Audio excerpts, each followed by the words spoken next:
Boa tarde, professor. Estamos aqui entrevistando o professor Roberto Ranges. Muito obrigado pela sua disposição. Então, qual é o seu nome completo e a sua idade? Bom, primeiramente, estou honrado perante os alunos e sempre que vocês puderem podem me cumprimentar e obrigado. Então, meu nome, vou soletrar agora direitinho, é Roberto Heinrich. Minha idade é 71 anos. Certo. E por que o senhor escolheu a profissão de engenheiro eletricista? Bom, só uma correção, né, como eu fiz o ITA, né, entrei o ITA, fiz o vestibular em 65 e saí em 70. Né, e lá não tinha engenheiro eletricista, lá tinha engenheiro de eletrônica. Então eu me formei em engenheiro de eletrônica. Né. Por quê? Por uma razão simples. Eu fui, talvez, em 66, eu havia decidido fazer eletrônica. E meus colegas, que nós entramos, nós éramos de colégio particular, colégio público, nós éramos sete pessoas da mesma sala entraram no ITA, 7. E era o colégio público sem cota. E no ITA, porque o ITA não aceita a cota. Né? Então, quando chegou no primeiro e segundo ano, a gente tinha que fazer a opção por uma das ênfases. Né? A gente chamou-os de ênfase. Aí eu queria fazer eletrônica, e um colega meu falou, puxa, mas o mundo da mecânica está extremamente avançado. Tinha, pouco tempo atrás, tinha feito aquele crescimento com Juscelino Kubitschek, dando impulso na indústria automobilística. Né? Você vai escolher eletrônica, você vai arrumar, consertar radinho Spica, que foi a única coisa eletrônica, sabe, aquele radinho japonês, portátil, né? Então, você vai fazer, o que você vai fazer da vida com eletrônica? Aí eu falei para o meu colega, não, eu quero fazer telecomunicações. Telecomunicações, ele estranhava, mas nem tem curso aqui, não faz mal. Mas eletrônica, aquilo que era o mais próximo de lá.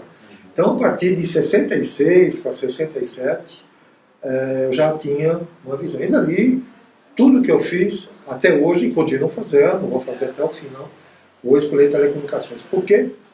Porque eu achava que o Brasil estava extremamente atrasado em oportunidade de trabalho. E a necessidade, isso ficou mais importante, a necessidade de competências nessa área, para a gente dotar, porque sem comunicação não tem nada. Eu já tinha lido alguns livros, Sociedade da Informação, com telecomunicações capenga que nós tínhamos até 65, né? As telecomunicações começam a sair, dar um impulso na época da Revolução Militar. Fizeram muita besteira, mas tinha algumas coisas que fizeram melhor do que esse que está aí. Né? E não precisa censurar, eu vou falar muitas coisas diretas assim. Né? Então eu falei, esse assunto vai bombar. Né? De fato bombou já em 1967, a Telepar foi fundada em 63, mas em 64 ela já foi buscar engenheiros. Era um Junot aqui da Telepar. Ele falou, eu quero buscar alunos nas melhores escolas que tiver, porque eu quero trazer gente boa para cá. Né? Então, eu já estava sabendo que alguns colegas nossos tinham mais velhos que o nosso veterano já tinham decidido telecomunicações.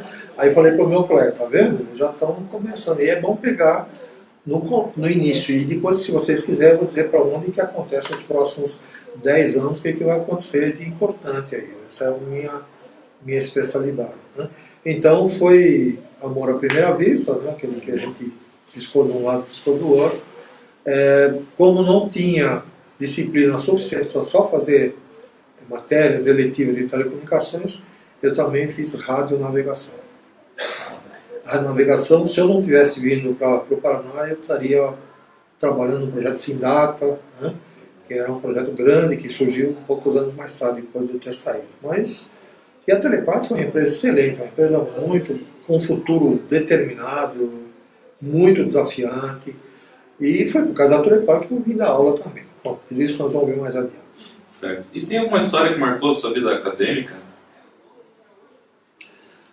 Tem sim. Né? Você vê como é que são as coisas na vida da gente. Quando eu estava no ITA, no último ano, porque lá a gente racha muito nos primeiros anos, e o quinto ano é um ano mais... a gente vai fazer o TCC lá, que é um ano de TCC, não é meio a meio como faz aqui. Né? Tem uma parte do alumínio, acho muito bom, mas aquilo podia ser dado até separado. Você leva o TCC um ano. O TCC de um semestre só, que você só trabalha 3 meses, você não consegue fazer temas audaciosos, porque TCC tem que ser audacioso. Né? E aí eu fiz fiz com um colega até militar, nós fizemos para localização de pista para aviões em aeroportos de pequeno porte. E não era nem comercial, podia ser militar, tudo usando um equipamento base do avião.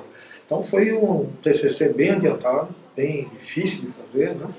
Então eu acabei fazendo isso porque meu colega lá de telecomunicações não tinha nem o que fazer. E eu fiz dentro da pesquisa, lá tinha o Instituto de Pesquisa de Eletrônica, né? E se eu ficasse lá continuando, mas aí questão salarial, telecomunicações quando eu saí tinha explodido, tinha emprego, sujeito da Telesp, que era do ITA também, veio lá, nós éramos 100 colegas, né? Ela falou, quantos aeronáuticos, quantos mecânicos e quantos eletrônicos? Ah, total 100. Vocês podem vir todo para Telesp em São Paulo, vocês estão contratados, né? Nem passar em teste, só testes exame, né? Quer dizer, era uma loucura. Embratel contratou o Norio não queria ir. E aí veio a Telepar, eu não conhecia o Paraná, falei, vamos conhecer a empresa, que já tinha colegas aqui, eles mandaram um ônibus, pode trazer colegas, nós tivemos 12 colegas aqui, né, para visitar, pode trazer esposas não devia ter, porque o cara no último ano lá se você perdia a bolsa, você era casado. Né? A bolsa e o salário lá que eles pagavam pra gente. E aí eu vim com a minha namorada na época, e a gente, depois de Noves fora, ela veio sozinha, mas aí as esposas já falaram junto, foi muito legal. E uma empresa com futuro brilhante, um planejamento de futuro sensacional. Eu falei, eu tenho que vir para cá, porque aqui eu vou crescer junto com a empresa, lá vou ser um número, 100 e milhares, você não faz nada. Né? Os meus colegas 20 foram para a Telesp, 3, acho que foram 2 foram para a Embratel, e o resto depois se dividiu em aeronáutica e tudo mais. Eu e mais 3 colegas viemos aqui para Curitiba, passar frio aqui. E sou curitibano agora, até, só não falo leite quente ainda, mas gosto muito daqui. E a carreira foi muito legal, foi sensacional. Claro, não fiquei parado, só por causa que a empresa exigia muito da gente. Né? E os meus colegas eram itianos sempre tem uma característica, os professores lá têm uma exigência muito forte. Você tem dedicação exclusiva, tem alojamento, tem refeição, tem tudo. Então os professores se sentem na obrigação. E era baseado na empresa, numa escola americana que era o MIT. E eu entrei, só não tinha mais válvula, só estado sólido. Depois eu tenho algumas histórias. Essa é a história interessante, né? Mas a história do ponto de vista didático, aí o último ano eu queria fazer e me deram um tema que chamava técnica de pulso para dar uma aula na escola técnica. Eu falei, vou salvar um dinheirinho, porque dinheirinho sempre era curto, né? Apesar que ele precisava comprar muito livro, eu gastava, o que eu ganhava lá sobrava até mais do que para comprar livro, né? Mas eu queria dar aula, né? E fiquei, dei uma aula, preparei, não gostei da aula, o que aconteceu? Fui reprovado para não dar aula. Vários colegas meus passaram, então acho que era muito dinheiro, muito, na época chamava Gagá, eu falei, bom, aula não é meu negócio, né? Então vamos fazer outra coisa. Aí fui fazer um estágio no centro de pesquisa, né? E fui desenvolver para trabalhos que eles tinham lá, acho que eu vou ser pesquisador, porque aula não é comigo não. Né? Aí vocês viram que, conclusão, dei aula há 41 anos, e com muita, mas é aquele negócio, eu senti que era uma deficiência, eu tenho que resolver essa deficiência, eu resolvi aqui no Paraná. Depois eu conto a história, como é que veio para cá. E a pessoa que me reprovou lá, na escola ETEP, né, chamou lá em São José dos Campos, ele depois veio para a Telepar e aqui ele veio formar o centro de treinamento da Telepar, porque a empresa sentiu que só estava para trazer gente de fora e gente sem muita formação em telecomunicações. Só tinha a Inatel em Minas, e a PUC um pouquinho no Rio de Janeiro e a PUC no Rio Grande do Sul. E estava faltando, porque deu um boom no mercado e não tinha mão de obra. Isso que está acontecendo agora com informática, não é uma coisa. Né? A história sempre se repete, não muda nunca. Né? E aí ele veio para formar aqui, aí eu acabei, por causa de um trabalho que eu fiz um trabalho importante, e aí a diretoria, eu trabalhava com equipamento Ericsson, eu tentei fazer um curso na Ericsson, porque a Ericsson daria curso sem ônus, né, e o alojamento era por conta deles e a empresa só pagava transporte. Mas aí, como eles não ganharam a licitação, eu perdi a bolsa. Né? Então tudo bem, mas aí a diretoria veio e me mandou para a Alemanha. Eu fiz uma especialização na Alemanha. Essa especialização e já voltado com viés de planejamento. Né? Olha, porque você não tem... Porque pessoa que gosta de problema de ego, essas coisas, não pode fazer planejamento. Porque o planejamento você faz as melhores coisas do mundo e nunca ninguém vai te lembrar. Esquece. Se você depender disso, não faça planejamento não. Mas eu não precisava disso. E aí quando voltei, fazia uns um mês antes de eu voltar, terminar a minha especialização. A especialização foi 4 meses. Né? Antes de voltar para cá, a empresa fez uma parceria aqui com o Departamento de Eletricidade. E nessa parceria, introduziu um curso de telecomunicações, porque já tinha de eletrotécnica e não tinha mais nada. E pela lei eram 3 ênfases: eletrotécnica, eletrônica e telecomunicações. Então a Telepar, durante 2 anos, ela pagou todo o curso, pagou o professor, pagou, enfim, o que tinha que fazer, até a gente, e em troca disso até a Telepar ia contratar professores para dar treinamento, né? Enfim, tem um contrato bem interessante. E eu estava chegando em casa e essa pessoa que era do centro de treinamento, ele aí passou a ser assessor do diretor daqui, né? Ele falou para mim: olha, você já está dando aula. Isso que interessante. E eu não tinha passado, e ele foi um da banca que eu não consegui passar. Ele, confesso para você aí, deu uma péssima aula, né? Mais uma coisa interessante. Aí eu vim, comecei a dar aula de telecomunicações, né, e sempre trabalhando na parte sistêmica. Eu quis fazer mestrado em sistema no ITA, mas a empresa não me lembrou. Tinha muito trabalho. Mas toda a parte de DDD ficou por minha conta, né, do Paraná inteiro. Né? Então não tinha como liberar. Tem outros colegas que chegaram até a fazer mestrado fora, mas eu não fui liberado porque eu estava, na época, fazendo digitalização. Então não deu para fazer mestrado, também, com paciência. Né? Mas não por causa disso que eu não tenha desenvolvido teses de mestrado no meu trabalho. Interessante, mas sem... Podia ter feito aqui para reconhecer alguma coisa, mas não entrei nessa linha. Né? Então, e aí quando eu estava dando curso de telecomunicações, aí depois começou a parar uns 2 anos do nosso convênio, a Telepar. A Copel já tinha, a Copel foi a pioneira, né? Começou, ela que praticamente fundou aí o departamento e também colocou muita gente da Copel aqui dando aula, né? Sim, depois a Telepar fez a mesma coisa. E aí chegou um ponto que ele bom, vou ter que fazer eletrônica. Né? E eu dava uma disciplina só, eu tinha 20 horas, então dava 4 horas semanais. Precisava dar mais uma disciplina, falei, não tem problema. Olha o curso que sobrou para mim, técnica de pulso. Falei, bom, se eu fui mal, agora eu tenho que ir bem. Né? Bom, se vocês perguntarem aí, os professores aí que foram meus alunos, né, eu dei técnica de pulso de 83 até acho que uns 4, 5 anos. Era o curso mais difícil que tinha. Peguei todo aquele mar. Aí fiz um curso mesmo com laboratório, e dava 6 aulas semanais durante a tarde, eletrônica da tarde. Mas pelo convênio que tinha na Telepar, eu podia dar aula, mas eu fazia o RDA, Registro Diário de Atividade. Eu tinha que compensar lá. Não era liberado, não, né? Mas eu tinha que compensar lá. Então, você vê como é que a história é. Se tem alguma coisa, eu vou já deixar algumas frases minhas aqui, por favor. Isso é uma das coisas que eu fiz bastante. Né? Tem uma piada que ajuda a fazer. Se você tem um problema que você não resolveu, trate ele o quanto antes, enquanto ele é pequeno. Porque depois que ele fica grande, você não segura mais. Né? Então, esses problemas ficaram, foi difícil de eu adaptar, mas aí eu peguei isso. Eu tinha já dado algumas aulas para complementar os professores que saíram de férias, mas aí eu peguei uma disciplina de 6 horas, e essa aí eu levei, foi técnica de pulso.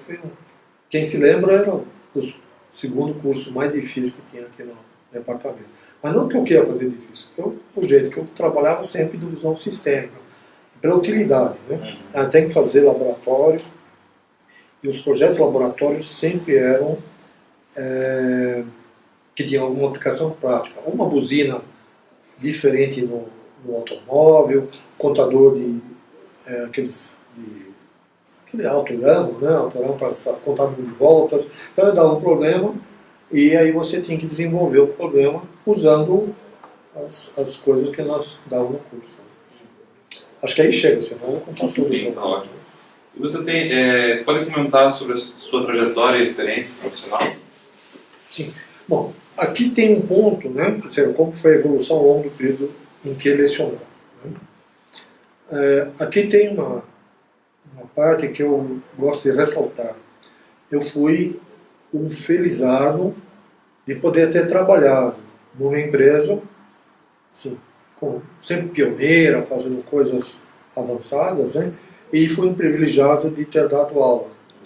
Então eu consegui vivenciar os dois lados. É claro que no meio, nesse processo que começa em 74 e vai até 2000, né? Isso é um número grande de tempo. Eu já podia até me aposentar, né? Quase podia me aposentar na época, né? Então de 74 até 2000 eu trabalhei com modelagens. Eu sempre, cada área que eu ia trabalhar na empresa, a gente sempre circula na empresa, né? Eu desenvolvi modelos, porque uma das coisas boas da escola é que o engenheiro tem que aprender a modelar. Se ele não aprender a modelar, ele não faz bem engenharia. E eu sinto que essas são algumas deficiências que eu deveria ter até quando ele estava dando aula. Então o que acontecia? Na empresa, eu ia justificar os projetos, as coisas que eu fazia lá, fazendo, vou fazer desse jeito, aqui tem. Ele não explicava muito, não entrava em assuntos matemáticos. Aí lá na Telepoli me chamavam um engenheiro muito teórico. Porque lá nós temos que ser prático, sempre tem a turma do. Nós é simples, sabe? Tenha cuidado com esses chefes. Mesmo que ele não fala nós é simples, mas cuidado com. Não, aqui é simplicidade, aqui é tudo prático, aqui não tem nada. Esquece, esse cara nunca vai melhorar o negócio, nunca vai melhorar o trabalho dele. Ele é um rotineiro, faz o que manda que ele fazer, ele faz. E se ele é chefe, pior ainda, ele só manda fazer aquilo que ele sabe, aquilo que ele não sabe, não manda fazer. Então precisa, e eu fazia isso, fazia esse papel. Né? Depois eu vou dizer os resultados desse papel que fiz lá. Me chamavam que era teórico, mas tudo que eu fazia eu transformava em benefício. Eu tenho, desde o início, eu sempre gostei de trabalhar com o sistema, e tem um assunto que só mais tarde eu vi esse nome. Tem um nome que chama teleologia. Teleologia é o estudo da utilidade das coisas, qualquer coisa que você faz, qual é a utilidade. Isso aí tem um filósofo disso, chamava, eu ouvi até o nome dele hoje, que é o estudo da utilidade. Né? E esse filósofo ele falava, inclusive, na área do direito, na área moral, educação cívica, ele fala, são os utilitaristas. Isso daí é uma linha interessante da filosofia. Eu na época eu não podia estudar filosofia, senão eu ia preso. Os militares, qualquer um que falava que estava fazendo filosofia, a não ser história da filosofia dos gregos e do máximo até os romanos. Depois os romanos já era subversivo, essas coisas de militar. Né? Quando você quer acabar alguma coisa, põe as coisas em cima de medíocre. Aí colocaram os militares militar tem gente muito boa. Nossa, conheci gente excepcional. Sim, com visão clara. Mas aí você põe o cara que toca lá os exércitos, quando coloca uns medíocres, aí só dá medíocre. Ih, morreram, caiu de podre. Não foi nem o povo que trocou os militares. Né? Então, nesse assunto, teleologia é o estudo da utilidade. Né? Então, tudo que eu fazia, eu queria ver qual é o benefício. O benefício só tem sentido se você fizer benefício para alguém. Né? E se alguém não chama um cliente. Hoje está mais estruturado, porque eu dei aula há muitos anos disso, mas nessa época eu falei, eu tenho que ter um foco, é o cliente. Quando vocês trabalharem, tá, você pode dizer, o cliente é o meu chefe lá, tudo bem, mas qual é o cliente do cliente? Então você tem que sempre dar um passo adiante. Isso eu fiz a vida toda. Né? E sempre dizer, ele é útil, dá para fazer. Nós tivemos casos da empresa, quando lançaram a pedra fundamental de Itaipu, naquela época escolheram o projeto, né? E nós tínhamos um desafio enorme para fazer. Chegou um assessor do diretor e falou, Alberto, nós temos que colocar DDD na cidade e não dá para fazer chamada com 30 mil mãos trabalhando lá só com chamada por telefonista. Né? E aí eu estudei assunto e vi que dava para fazer. Né? Bom, só eu na empresa. Ninguém mais da empresa disse que aquilo era maluquice, porque aquela cidade não tinha, a central onde ela tinha que se ligar não estava pronta, não estava nem começada a montar. Né? Então eu fiz uma solução completamente assim, fora do propósito, né? E foi por causa disso que eu fazia especialização na Alemanha, por causa desse projeto. Né? E então, aí o diretor falou, olha, se nós tirarmos isso aqui, nós vamos, além de dar um impacto de mais serviços, etc., nossa receita, porque tinha estoque, a nossa receita vai dar um salto. Com essa obra de lá, nossa receita vai lá para cima. Né? O diretor me falou isso. Falei, então eu vou fazer. Mas dá para fazer? Não, me dá uns dias aí. Eu estudei o assunto. Eu tinha um grupo de 5 técnicos que trabalhavam comigo, só eu e mais 5 técnicos. Né? E ele falou, se é útil, se tem benefício, tem um valor agregado, por isso que eu gosto da filosofia utilitarista. Né? É útil? Então vamos fazer. Todos os gerentes, todos, sem exceção, disseram, e foram para o diretor, inclusive, dizer o seguinte, esse cara está maluco, isso não dá para fazer. Não existe. E um cara tinha voltado da Suécia, tinha feito curso na Suécia, e eu trabalhava com equipamentos da Suécia, né?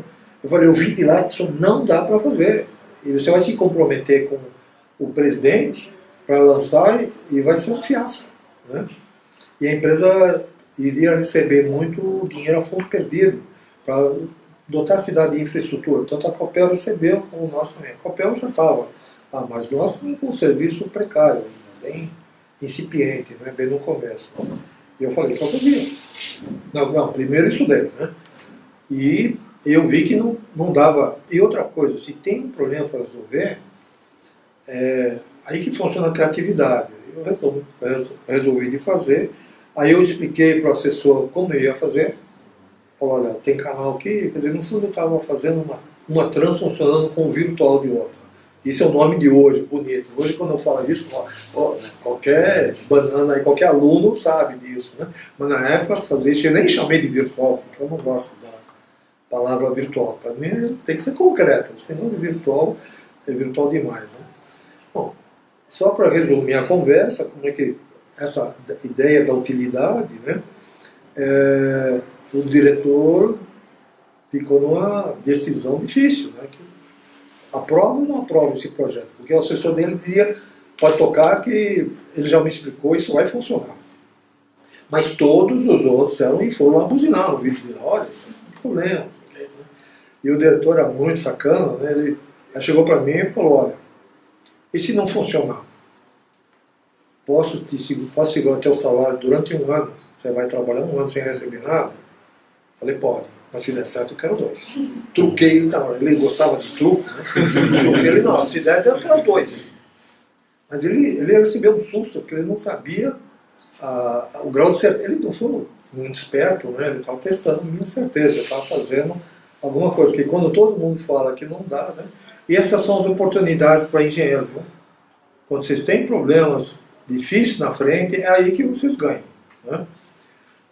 Bom, aí ele virou para mim e falou, bom, pode fazer, está autorizado a fazer, mas eu só queria lembrar você que você não está fazendo nada do que a sua obrigação, viu? Assim mesmo. Ele não queria dar o gostinho, né? Mas tá bom, não quer. Mas aí o que aconteceu? Claro, você faz testes, sempre tem problema, e quando tinha problema, um monte de gente buzinando, não, esse teste, eu arrumo, só que o defeito, eu monitorei todos os defeitos, porque tem a parte de aceitação, testes e tudo dá errado. Né?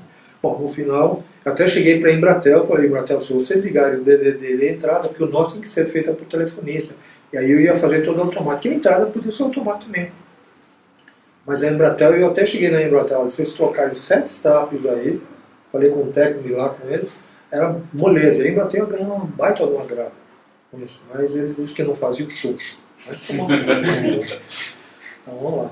Bom, aí eu fiz funcionar. Funcionou aquilo, acho que durante 2 anos, porque aí a outra central ficou pronta. Isso mais ainda, porque você tem que manter a numeração. Eu ia ligar numa trânsito que estava na área 44 e ela estava na área 45. Eu falei, não, vai modificar sem mudança de número, o dia que mudar para nova estação, para os assinantes, vai ficar totalmente transparente. E eu faço a programação de corte em 2 horas. Né? Aí você tem que mergulhar, só não dá para falar, é por aí. Aliás, quando os alunos falam, não, professor, é por aí. Que por aí? Prova escrita, não, você faz, é por aí que está. Não, tem que ir a fundo. Né? E, bom, no final, esse mesmo diretor me mandou para a Alemanha. Mandou para a Alemanha, fiz minha especialização lá em 4 meses e voltei para ser aula daqui. Você vê como é que fecha as coisas. Quer dizer, ele me premiou. Aí depois todo mundo foi pedir o curso para a Alemanha, né? Quando surgiu a chance de fazer o curso na Alemanha, todo mundo queria dar curso. Eu falei, não, eu vou mandar o cara que assumiu o risco. Acho que isso foi uma posição extremamente profissional do diretor. Ele trocou, mas ele deu a mão para fazer. Isso foi ótimo. E daí e o material que eu trouxe, eu dei aula até agora, o ano passado, começo do ano passado. E o que levou o senhor a ser professor? Eu vou contar uma coisa que eu fiz um esforço enorme para entrar no ITA. O ITA era pior na época, né? Hoje é pior ainda, hein? Hoje está pior ainda. Nesse esforço para entrar no ITA, estudei bastante, falei, eu quero fazer, primeiro porque meus pais tinham recursos para pagar, mas aí eu tenho que trabalhar, estudar, que eu acho que não tem problema nenhum, né? Eu tinha me preparado, eu tinha até uma empresa, eu consertava rádio, já tinha um ganho antes de entrar no ITA. Mas eu não queria fazer o ITA até por causa do judeu das lojas Marisa, né? Eu trabalhava com meu pai era mestre eletricista, ele falou, olha, eu vou perder um bom rapaz aqui, mas por ele, do jeito que ele trata as coisas, eu tenho que fazer o ITA. Aí eu fui de lá que eu conheci. Aí fomos visitar e eu falei, não, essa é a escola que eu quero vir. Aquelas metas que você faz, e aí é só... E o seu cérebro só desenvolve. Hoje eu estou estudando cérebro, não estou estudando telecomunicação, não. E aí tem umas coisas bem interessantes também. Então, quando você põe vontade, você faz. Então, quando eu entrei, quando eu fiz essa opção, né, e passei uma época e curti tudo que podia no ITA. Né? A Amanda está aqui, mas a gente era muito assediado pelas meninas, né? Porque a escola só de meninos. Então, vinha trens do Rio de Janeiro, então eu levava o pessoal para conhecer a escola, aí conheci toda a parte de pesquisa, fui ver aeronáutica, acompanhei desde a maquete, o avião Bandeirantes, então passava lá e de vez em quando eu não tinha namorado, então tinha tempo, né, para essas coisas. Namorar é bom, mas meu pai sempre fala, depois que você tocar a escola, você tem tempo para não namora cedo não, e de fato eu não fiz isso. Né? Então eu conheci a escola, eu tinha todas as regalias da refeição, aprendi, lá a UITA, você vai dizer assim, quais são as melhores disciplinas que você teve lá? Disciplina número 1, saber o que é ser um cidadão. Não é? Isso não tinha aula. Tive contatos com professores no mundo inteiro. Tive um professor que eu gostei, americano, era professor de história. Nós vamos questionar ele sobre a guerra do Vietnã, que era na época. Ele falou, eu não vou explicar aqui para vocês, mas eu vou dar um curso para vocês. Espontaneamente, assim, não tinha que pagar nada. Então ele deu um curso, o melhor curso que eu tive de história, eu entendi tudo sobre o Vietnã, como começou, como terminou, o que usa. Ele fez com base histórica, não com sectarismo, eu sou dessa, daquela linha, não. E olha, muito interessante. Ele era ela tinha o tutor, né, que cuidava. Aqui começar a tutoria, eu acho um excelente projeto. Depois nós tínhamos escola da arte, nós tínhamos cinema de arte, nós tínhamos debates, nós tínhamos bailes, quer dizer, eu já entrei trabalhando no centro acadêmico como área comercial, aí eu no segundo ano eu virei diretor comercial, ou seja, com aquele mundo de coisa para estudar, virando madrugada, eu ainda comprava bicicleta, comprava bolsa, livros, papelaria, aí eu juntava outro, pegava um bicharal novo, né, bicho, vocês vão trabalhar comigo, claro, bicho tem que trabalhar, né. Então eu fiz várias atividades que não eram acadêmicas, né, e que me deram uma noção de cidadania. E eu, bom, como fiz tudo para entrar lá, claro, tem problema? Tinha professores burros, lá no meio tinha um professor medíocre, né, mas você tem que conviver com o que você tem. Mas em compensação também você tinha professores excepcionais, assim que você podia perguntar qualquer coisa para eles que eles sabiam tocar. E tive um ensino de qualidade. Tanto é que quando eu saí, eu tinha emprego na Suíça, em todo lugar. Continua hoje, o ITA sempre tem essas boas coisas. O que isso produziu em mim? Produziu uma dívida. Eu já estou, no ano passado, fizeram 45 anos de formado, ou seja, 50 anos que eu entrei na escola, e nós temos uma dívida com a escola. Isso não quero fazer nenhuma apologia nem nada, né? Então, chegou um certo tempo, aí ele começou a se encontrar, que você está falando, estou fazendo isso, estou cuidando da minha vida, tenho filho, né? Mas eu tenho que deixar alguma contribuição minha, porque eu não queria transformar, eu não queria monetizar essa parte, né? Porque ela foi tão importante, se eu não tivesse feito o ITA, eu teria uma vida diferente, possivelmente alguns benefícios, eu teria conseguido alguma coisa, né? Mas profissionalmente, nossa, me abriu as portas, e aqui na Federal mesmo, várias vezes com professores, o professor Horácio falava, não, olha, só o TCC dele lá bate qualquer mestrado aqui, ele falava. E eu ficava bravo com ele. Eu falava, não é isso. Não vamos. O pessoal fazia mestrados, sempre fez mestrados excelentes, né? Eu falei, mas eles faziam mestrados acadêmicos, né? Tem umas discussões desse tipo, né? Mas de qualquer forma, eu podia ter pleiteado, podia ter feito, olha, vou fazer um mestrado, faz de conta que eu tenho mestrado, faz de conta. Então, não, você faz aí, você tira, mas não é do meu estilo. Eu não queria fazer isso. Eu queria fazer um mestrado, eu queria fazer um mestrado de sistema. Eu queria ter feito lá no ITA, né? Mas eu vim trabalhar na Telepar, porque a pesquisa lá ficou com um salário metade do que eu ganhava. E também se fosse 20%, 30% menor, eu topava ficar lá. Mas como meu pai estava doente, meu sogro, na época, meu potencial sogro estava ruim de finanças e tal, aí teve que olhar um pouco sobrevivência. Mas, mesmo na Telepar, sempre trabalhei com modelagem, sempre fiz coisas, eu ganhei prêmios, né, prêmios nacionais em evento, sempre tem que fazer alguma coisa, cada lugar que ia fazer tem que dar uma contribuição, e não era uma contribuição evolutiva, Epson tão pequeno quanto você, não, tinha que ser retumbante, né? E quando eu tive a oportunidade de dar aula, eu falei, essa é a melhor forma de eu retribuir os 5 anos que eu tive no ITA, que mudaram toda a minha vida. E fiquei 41 anos e, não sei, acho que eu não paguei a dívida ainda, mas talvez hoje esteja ajudando a pagar uma parcela dessa dívida.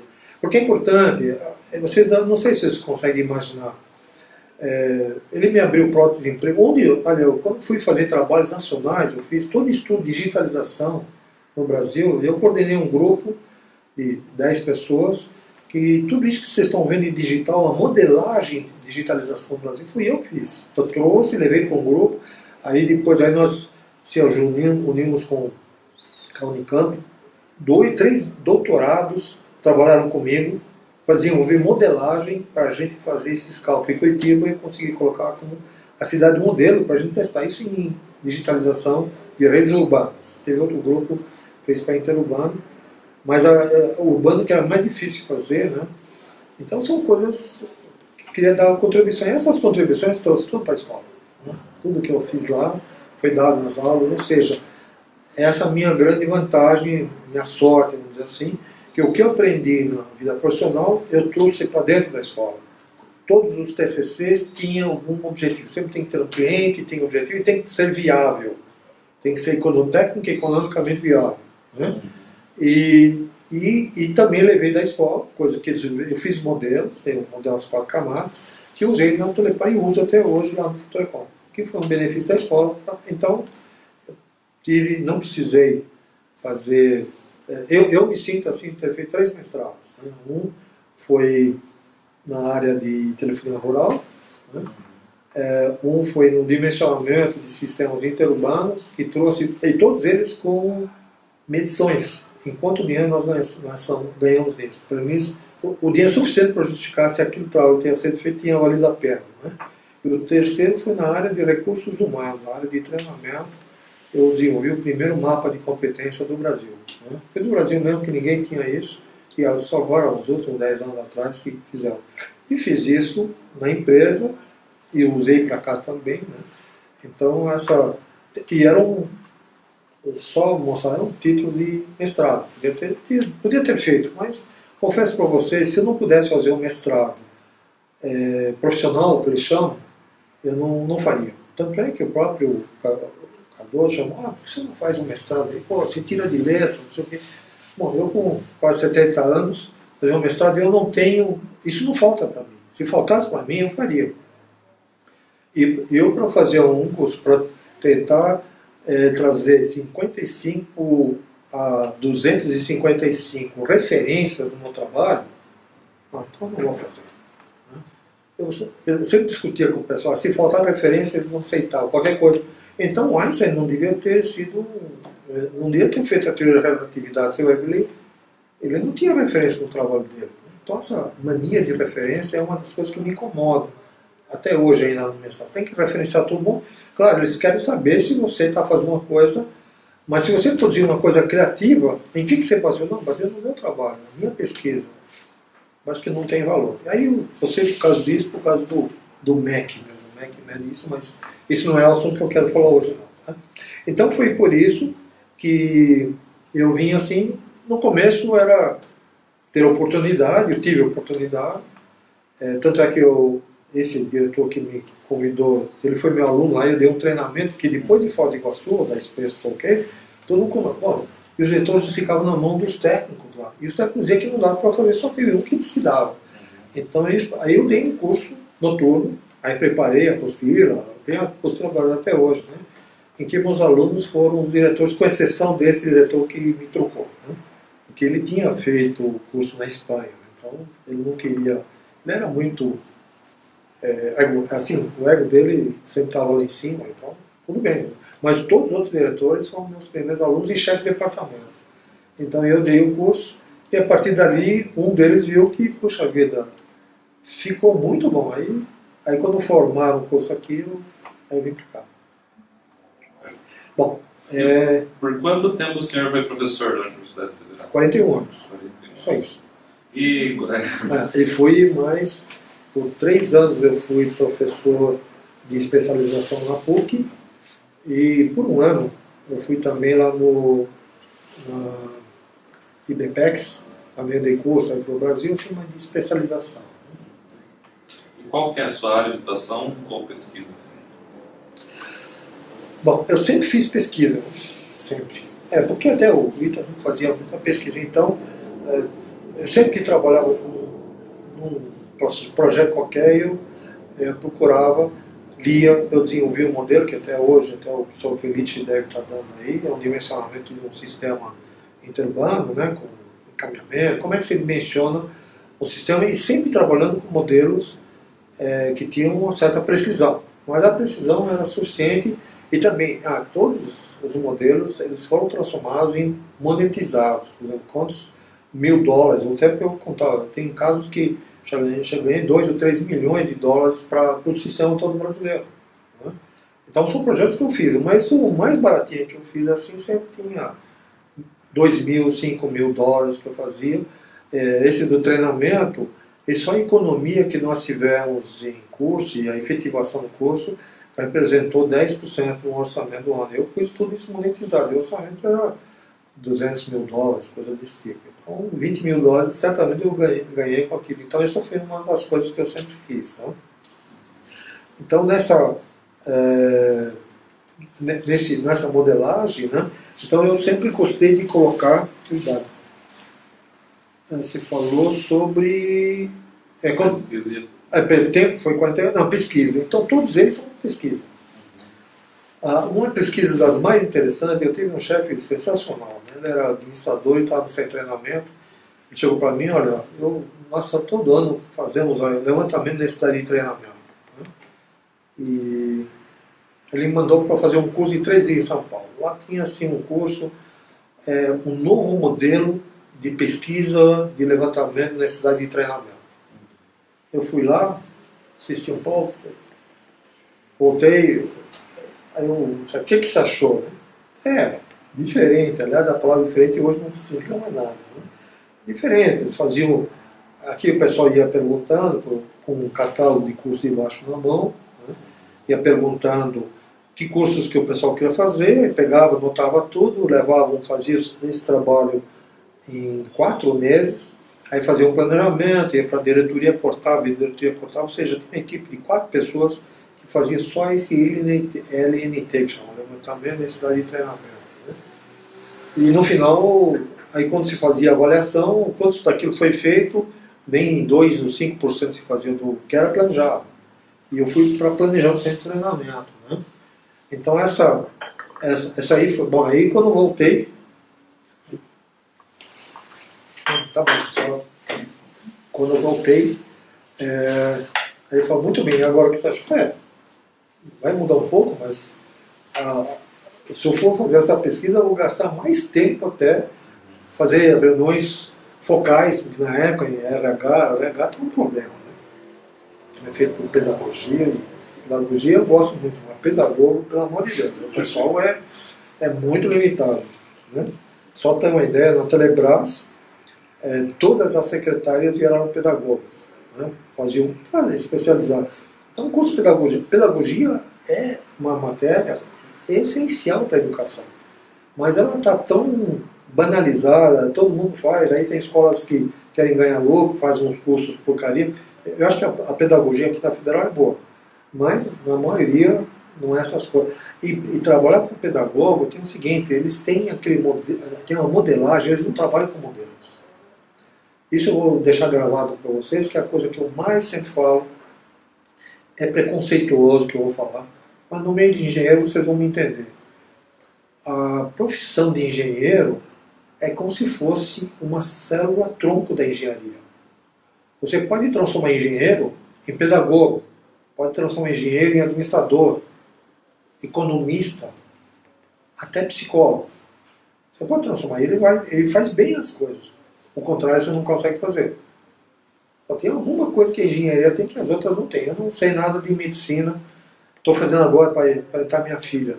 Aqui em casa tem 2 engenheiros e uma médica. Então tem que estudar para... Então essa parte de pesquisa faz parte da engenharia. Parece que nós temos que construir. E construir, veja, vamos ver se dá. Não tem essa palavra, vamos ver se dá. E se é importante, tem que dar certo, tem que fazer funcionar.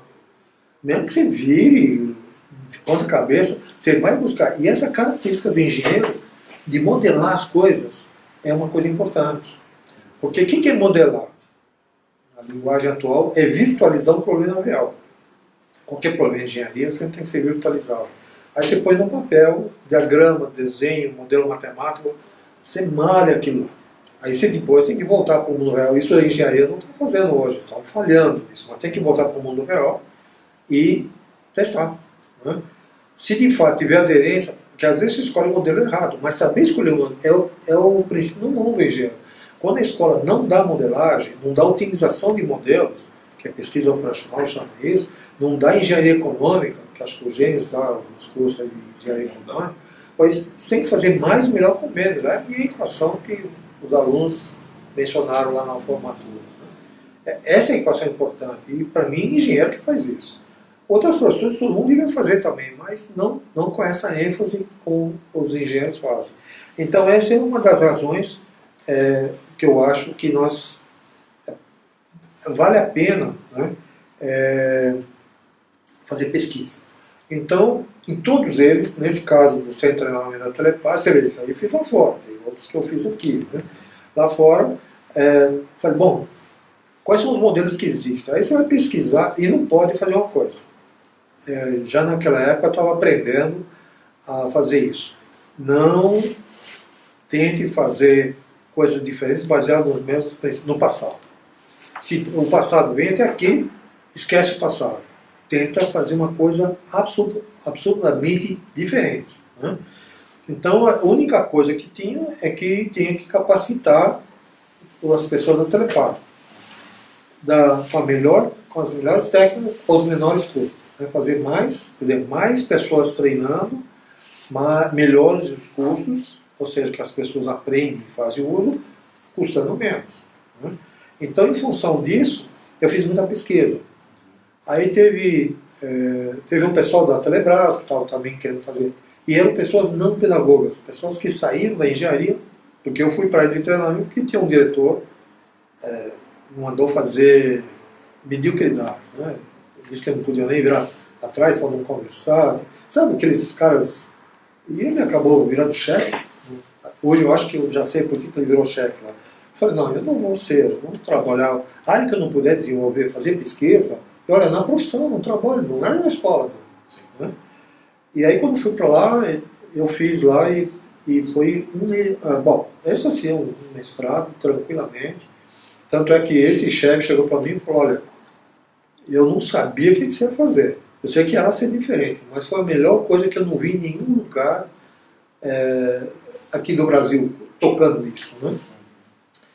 E os resultados foram marcantes com esse trabalho, porque aí nós desenvolvemos essa modelagem toda, né, de como identificar as necessidades, porque eu parti do negócio da empresa, visão sistêmica, peguei a empresa e desmembrei ela nas diversas áreas não organizacionais.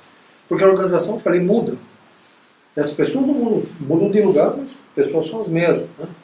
Então, eu não queria fazer baseado na estrutura organizacional. Então, pesquisei a estrutura organizacional, li livros, fui lá, pesquisei o Bloom, que era o papa dos assuntos de treinamento, da atitude. Fui estudar Markov não era pirâmide de...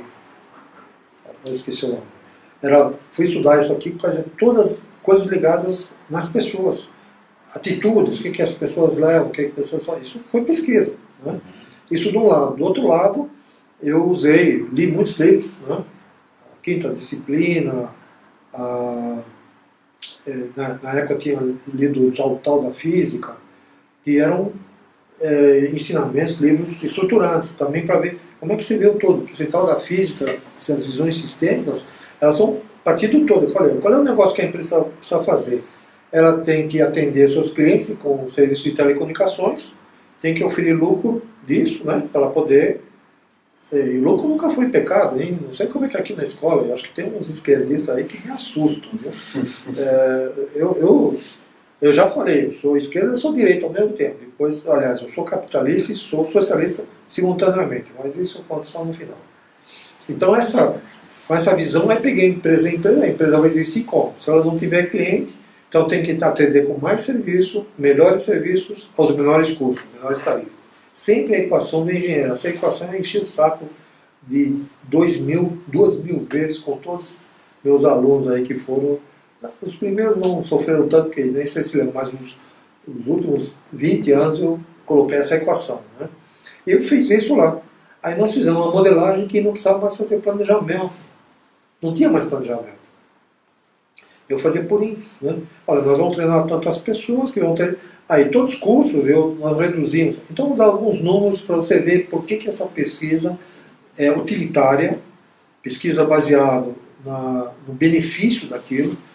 Nós, quando terminamos o trabalho, não vou explicar aqui, evidentemente, se um dia vocês quiserem palestra, eu dou nessa palestra minha, né? 80% dos nossos cursos que estavam no centro de treinamento, nós jogamos fora. Não desenvolvimos habilidades, porque o objetivo todo era chegar na pessoa, porque a partir do negócio da empresa, cheguei. Enquanto eu não identificasse o que cada um tem que fazer na empresa, em todas as áreas da empresa, eu não parava, né? Depois que via, bom, você é responsável para fazer isso. Bom, para você fazer isso, o que você precisa ter, quais são as suas competências para fazer isso? Identificamos todas as competências da empresa, eu e mais 2 colegas, todos. Até medicina do trabalho, do presidente, nós fizemos entrevista e sempre ia fazer a pesquisa quem era o melhor. Você gosta de se basear na média, gente, fuja da média. Fuja da média. Nossa renda per capita no Brasil, na média, na média. Mas ela não diz a realidade do país. A média é ruim. Ela serve para algumas coisas, cuidado com... Aí o mundo vai ser só estatístico, hein? Podem contar nisso. Então, dessa pesquisa que eu fiz, surgiu esse trabalho, né? Então, essa foi uma coisa... e sempre fiz pesquisa, né? Depois aqui já na Federal eu fiz modelo em 4 camadas, que também eu fiz uma pesquisa. Fui lá no âmbito do sistema de informação, fui ver a base, tem que sempre estar baseado em fundamentos. No treinamento eu fiz com pessoas, né? Como é que é a atitude da pessoa? Como é que ela se sente? Como é que ela vai se sentir valorizada? Tive que entrar em assunto de psicologia, para fazer o modelo de treinamento. Quer dizer, eu fui até chegar à pessoa, né? E entender essa pessoa. Aqui também, eu fui dentro, partir, primeira pesquisa, fui lá na teoria da informação e foi modelando esse modelo de grande sucesso. Aqui até eu consigo prever 10 anos. Meus previsões de tecnologia, faço previsões, só o nome que eu dou não é o nome que os marqueteiros, né, das empresas colocam, né? Mas eu faço 10 anos de previsão, pé nas costas, né? Aí não uso estatística muito, porque o passado não projeta o futuro desejado, né? O passado ele como dizer, ele é inercial. Isso também eu fiz um modelo lá no Telepar. As demandas são inerciais, né? Mas depois, quando você chega a um ponto que tua demanda começa a entrar em saturação, eu falei, eu tenho que mudar para um novo paradigma. E novo paradigma só é prospectivo, nunca é passado. Então você não pode usar nada do passado. Claro, depois que você fez os cenários futuros, né, aí você vai verificar se ele tem consistência. Então, pesquisa muito. Muito mais pesquisa. Olha, eu estou dizendo, são trabalhos de mestrado, mas eu fiz com enorme satisfação, por uma razão muito simples. Todos eles eu tenho resultados quantificados em benefícios que eu estou assim, fazer mais, melhor com menos. O senhor poderia comentar quais são as diferenças da universidade na sua época e de estudante e no período atual? Nossa, aí é grande. Nossa, aí é grande. Olha, eu posso falar com estudante do colégio. Você estudou a engenharia? Engenharia, tá bom. Olha, o ITA foi a primeira escola a ter só status sólido em eletrônica, né? E depois ela também foi a primeira, ela fez cursos assim muito inovadores, porque ela foi lá no MIT e trouxe as coisas mais avançadas. O MIT era considerada a melhor, e é hoje ainda, a melhor universidade americana na área de engenharias, né? E tanto é que agora, recentemente, o ITA fez um novo convênio e estão trazendo professores, estão mudando, e vocês vão ver as novidades que tem para agora, né? Aí você vai comparar com aquele tempo, né? Quando a gente entra numa escola assim que exige bastante, né? E isso é uma coisa que eu reclamo muito com os alunos, quando você aperta um pouquinho, você está exigindo muito. Não, aqui aluno tem que exigir, se não exigir, você não faz. As estatísticas de hoje dizem que se um engenheiro não tiver 10.000 horas de relação, não é 10.000 horas, não, eu estou estudando aquela disciplina, vou lá, vou embora, não, 10.000 horas estudando, você não se torna um engenheiro em qualquer lugar do mundo, no mínimo 10.000 horas, a tua vida de estudo, né? Depois você continua. Isso eu acho ótimo. Pô, se puder estudar, não é uma coisa do mundo. Eu se pudesse estudar, mas eu não gostaria de ser estudante, porque aí, de novo, eu não tinha utilidade. Claro, podia ser professor, né? E essa vantagem de trabalhar nos dois lados, eu, mais uma vez, estou repetindo, foi um ponto. Então, o que é? Nós tínhamos uma escola avançada, né? Eu lembro que eles fizeram lá projetos, a gente babava, pô, como é que os caras fazem isso dentro da escola, né? Eram bem avançados. Mas a gente fazia tudo com transistor, né? Não tinha nenhum circuito integrado. Então, minha tese de graduação, que eu fiz em 1970, eu fiz todo ele com transistor. Aí parecia um transistorzinho aí, que tinha mais velocidade, porque eu tinha que trabalhar na parte de VHF. E ali surgiram os primeiros circuitos integrados. Um circuito integrado com 4 flip-flops, bom, vocês não fazem eletrônica, não sei dizer, né? 4 flip-flops, que eram 4 bits, custava $1 o bit. Não $1 o circuito, $1, ou seja, $4 custava aquela unidade que tinha 4 bits. Não, mas era o primeiro circuito integrado que até a gente poderia, que nós, como nós fizemos com flip-flops o nosso projeto, fez com transistor. Então, quando saí da escola, e lá naquela época custava $1 da época, dólar da época valia mais que o dólar de hoje, né? Se você projetar era mais caro. Teve inflação do dólar também, nesse tempo todo, porque são 45 anos, né? E aí depois, aí eu já estava procurando emprego, saindo, aí veio a HP, trouxe um chip melhor, eu tenho até em casa guardado hoje, que eu tinha todo o processo de colocar estereofônico na rádio FM. Era um chip só, ele fazia lógica né, do análise do pulso. Esse já é um circuito mais desenvolvido. Quer dizer, aquele primeiro, quando eu comecei a fazer o teste, no final do ano, já tinha um circuito integrado que a Motorola, acho que foi a Motorola, deixou lá pra gente, mas aí eu trouxe, falei, se eu entrar nessa área, eu vou fazer um projetinho com aquilo ficou mediocremente pequeno. Então essa parte de a eletrônica, se é que nós podemos dizer isso, tanto é que eu não acho que deva ter mais o curso de eletrônica propriamente. Depois eu vou explicar isso no final para concluir, né, o que eu vejo. Né? Eu deixaria isso aqui no último ponto. Ele saiu, quando entrei aqui na Federal, o BIT já estava, 4 anos depois, o BIT já estava 1 centavo de dólar. Bom, hoje vocês estão sabendo, né, isso estou dizendo só de memória. Toda a minha tese, meu trabalho, eu fiz no computador 1630. É 16K de memória principal. 16K. Vocês nem sabem, você fala só em giga. 16K era o computador da IBM, uma coisa que melhor. Depois veio um de 32K, que era tudo memória de ferrita. Né? Então, a eletrônica, contrariando meus colegas, hoje eu tiro sarro dos meus colegas, né, que falavam isso aqui. Né? Olha, a eletrônica não tinha futuro. A eletrônica mudou o mundo. Mudou totalmente o mundo, e principalmente a microeletrônica. Né? Hoje, nós podemos dizer que a história do automóvel começa com mecânica pura, né? E depois entra a eletrotécnica, né? Porque aí já teve partida, praticamente era na mão assim, na partida.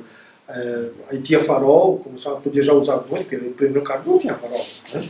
Então, a eletrotécnica entrou e avançou muito, mas chegou a um certo ponto, aí a eletrônica, aí veio ignição eletrônica, injeção eletrônica, agora aí veio a informática dentro, aí tem computador de borda, e agora o último estágio que nós estamos com o carro, são os carros, antes de ser autônomos, são os carros conectados, que esse é um negócio que eu estou levando lá no Turecon já o 2º ano, que os carros se comunicam com tudo, né? É o carro conectado, o carro de telecomunicações. Vocês estão fazendo eletrotécnica, não se preocupe não, viu? Vocês vão ter, sempre tem, não estou dizendo que o que você faz, tudo tem oportunidade. Só tem que ter uma coisa, tem que gostar daquilo que você faz. Vocês estão vendo o meu entusiasmo, as coisas, porque você tem que ter entusiasmo, senão a vida fica muito chata. Né? Fazer só aquela mesma rotina, parece que a gente não está nem devolvendo as horas que as pessoas deram aula para vocês. Tem que ter motivação. Né? Não é que tem que ter, a motivação vem em decorrência, né? Mas tem que ter vontade de fazer isso. E hoje, aí vira um carro, a automação vem em seguida, essa convergência está acontecendo. Né? O carro já é praticamente um computador ambulante, e todos os benefícios que os carros estão, porque a mecânica, o câmbio automático já não funciona mais por controle mecânico de fluido. E tem os fluidos acionadores que chega um ponto que você não consegue mais processar, e o processamento da informação ficou muito barato, muito barato. Aí deve-se à eletrônica. Eu estou, claro, defendendo meu lado, né? Mas eu sempre com os alunos de eletrotécnica, eu falava que não tem jeito, não tem mais sentido falar em engenheiro de eletrotécnica. Gente, isso aí está na hora de parar aqui na escola. Não tem sentido falar em engenheiro de eletrônica, não tem sentido falar em engenheiro de telecomunicações. Tem que falar... aqui eu diria o seguinte, tem engenharia de sistemas, de comunicação e informação, que não dá mais para separar, engenharia de automação. O professor Evaldo começou aí com aquele curso no turno, acho que da tecnologia embarcada, mas tem que falar da automação, porque os carros, se estiverem conectados com aquele mundo de informação, o motorista vai ter que analisar todos aqueles dados para tomar uma decisão, ele bate o carro. Tem que ter automação. Então o futuro está na automação. E aí entra novamente a eletrotécnica. Pô, você tem que ter cérebro, você tem que ter... Existe campo para tudo, mas não na visão vindo de baixo, na visão de cima. E depois tem energia elétrica. Pô, a energia elétrica vai estar toda ela interconectada com lógicas de TI e comunicação. Né? Então, mas vocês podem contar, não vai levar mais alguns anos, deveria fazer engenharia de sistemas, sim, né? De comunicação e informação, engenharia de sistemas de energia, e aí entra Eu transformaria esse curso de eletrotécnica em engenharia de sistema. Vocês vão ver que vocês vão ter que estudar eletrônica, vão ter que estudar telecomunicações, mas não assim como matéria estanque. Vocês vão ver porque tem uma hora que você fala, olha, eu tenho que entender a internet aqui dentro. Energia elétrica sem saber internet não tem sentido. E agora a internet das coisas. Vocês estão acompanhando isso, a internet das coisas. Acho que o Felipe deu uma palestra aqui, ele até perguntou se ia dar, eu falei, não, pode dar que eu tenho outro assunto. Né? Então, e aí você tem que conhecer, e não precisa conhecer todas as disciplinas básicas. Você pode conhecer a matemática necessária, e aí você faz a disciplina. Aí quando você for estudar matemática, fala, agora eu sei para que serve a matemática. Esse foi o meu grande dilema. Dilema não, foi a minha grande surpresa, né? Quando eu fiz o meu TCC na escola. Eu fui desenvolvendo, né? Eu tinha um amigo meu que era militar, ele um pouquinho mais safo, né? Eles eram mais velhos que a gente, quase 7, 8 anos mais velhos que a gente. Então tinha mais malícia em perceber as coisas. Eu fiquei responsável por modelar todo o circuito em termos virtuais, né? E aí cheguei numa equação, falei, poxa, essa equação que eu cheguei daí, o que eu faço com essa equação, né? Esse colega meu, pô, dá uma olhada nessa equação. Eu olhava, não enxergava. Ele falou, pô, é a função de Bessel. Coisa que eu tinha tido 2 anos atrás. Né? E a coisa mais vibrante que a gente teve, que aí eu falei, mas então ela vai calcular as harmônicos. Olha, tá vendo? Você faz isso, mas aqui a equação é essa. Você vê como é que a gente aprende uma coisa em matemática e não sabe colocar na prática. É por isso que eu tenho que ver. Primeiro tem que ver a prática, tem que ver a utilidade, para depois buscar os modelos matemáticos. Aí quando você calcular, aí sim, você pode fazer. Bom, que modelo é esse? Aí você vai na publicação, você acha. Que a parte básica tem cursos até melhores do que os professores. Né? Então, aí quando nós fomos medir em laboratório, não bateu, claro. Toda vez que faz laboratório, a síndrome é o seguinte, sempre vai dar errado. Né? Aí depois nós descobrimos o erro, né? Consertamos lá o erro que tinha no circuito, e aí foi vibrante.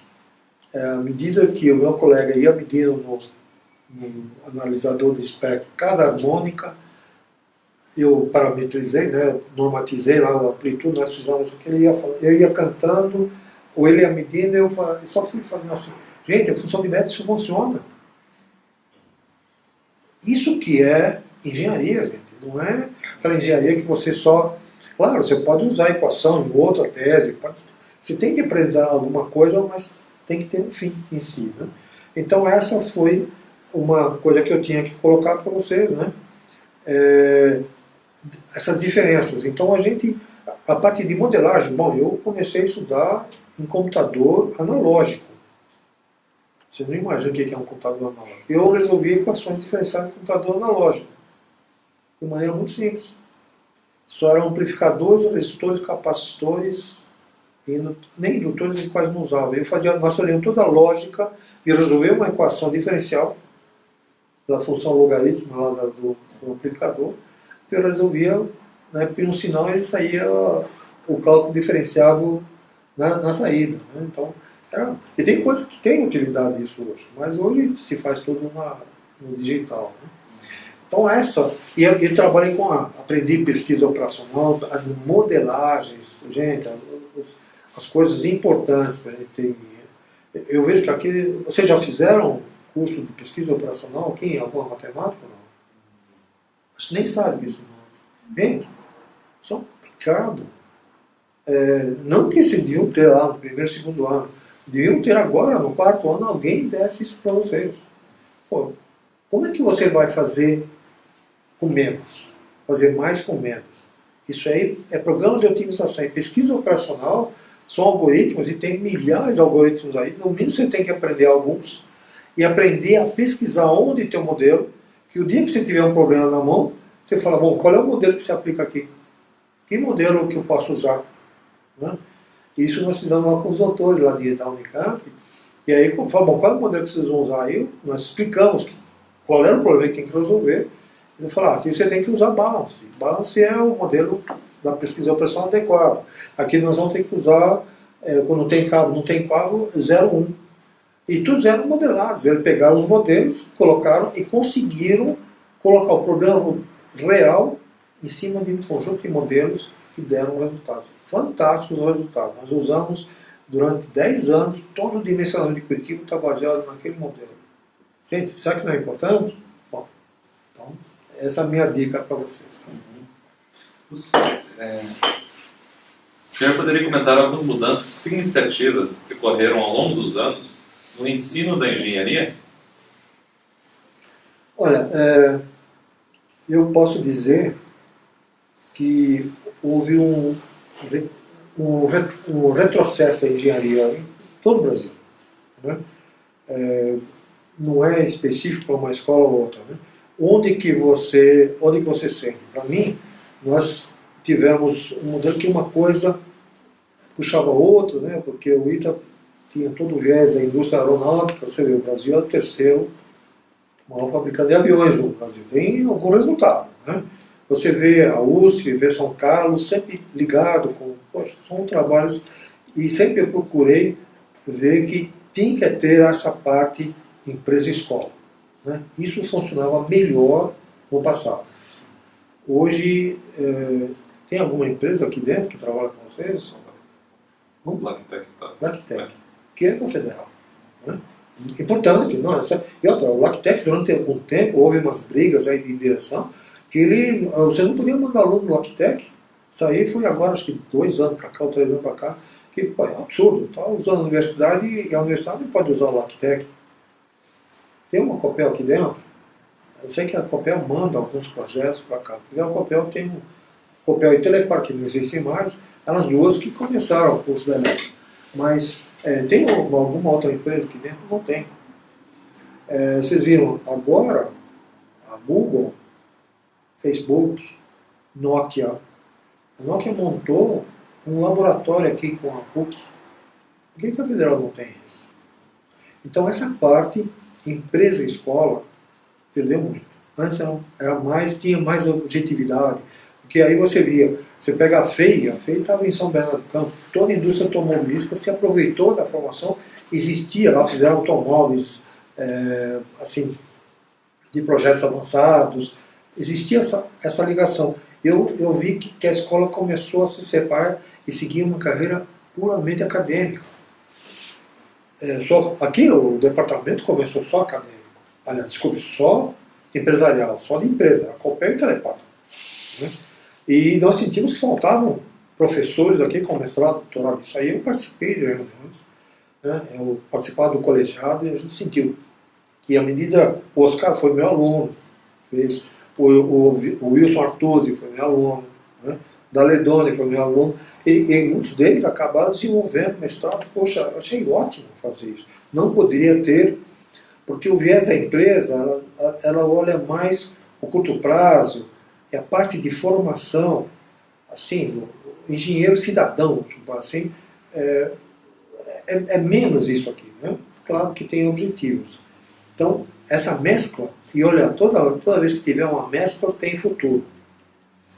Eu estou com 71 anos, é bom que os velhos sejam com jovens. Porque as duas coisas precisam estar, porque aí existem potencialidades aqui para o jovem encontrar. As empresas americanas e canadenses, principalmente, se eles se aposentam, eles pagam passagem para ele viajar o mundo. Eu recebi aqui no começo da minha vida profissional, veio o Dr. Maguire, ele era aposentado da Bel Canadá, ele veio aqui ensinar a gente a fazer coisas, e eu fui no pau com ele. Ele falou, não, mas nós fazemos, não, vocês estão errados. Tem isso aqui assim, sabe? Nós já fizemos isso aqui, nós já apanhamos. Então eu ia levar a experiência dele, que a experiência não se transmite. Isso é importante. Hein? A experiência só se adquire. Eu posso transmitir conhecimento através da aula, do conhecimento, mas a experiência tem que ser praticada. Né? Senão isso, quem estudasse muito karatê podia ganhar uma Olimpíada. Né? Enquanto ele não levar pancada, ele não vai ser um karatista. Né? E se engenheiro não levar pancada, não tem medo com erro, não. Errou, paciência, admite. Não esconde embaixo do pano, não. Use o princípio da ferida aberta. Quanto mais ferida aberta, mais rapidamente se trata o erro. Porque senão ele se propaga e... Bom, só políticos que são hábeis em esconder os problemas, os cunhos da vida. Mas vocês, como engenheiros, futuros engenheiros, têm Tem que aparecer logo o problema, porque, e se você falar, olha, o problema apareceu, eu errei, aliás, minhas melhores imagens que eu tive com a diretoria foi quando eu errei. Né? Errei várias vezes, admiti o erro, não fui admitir o erro lá de mãos abanando, falei, errei, não fiz, isso aqui não deu, deu prejuízo, deu, mas eu tenho uma proposta aqui para compensar, para ver uma proposta, e aí você, quando você admite o erro, tem uma coisa, libera toda a tua criatividade, você fala, pô, eu tenho que sair dessa, tem dois jeitos de sair, pegar o problema, enfiar aqui por baixo da mesa, o problema não, esse aqui é meu, esse aqui eu topo fazer, eu vou arrumar isso aqui, não vai, eu vou deixar a boa impressão que se houve um erro, porque tudo, a engenharia só trabalha com erro, né? Aliás, a engenharia é mestre em trabalhar com erro, acho que, claro que ele quer o erro diminuindo, né? Quando não diminui, começa de novo a diminuir. Então essa é a minha opinião sobre essas diferenças, que infelizmente hoje as escolas estão, e não é só aqui, até o próprio ITA já começou a ser questionado isso também. E aí teve um reitor aí que fez um novo acordo com o MIT e estão mudando a escola radicalmente. Acompanha, eu tenho todo o modelo do ITA, tenho o modelo todo do MIT, que o resetou comigo, né? Quis sentar aqui com o pessoal, até com o Pedro, gente, vamos estudar, não quero que seja igual ao ITA.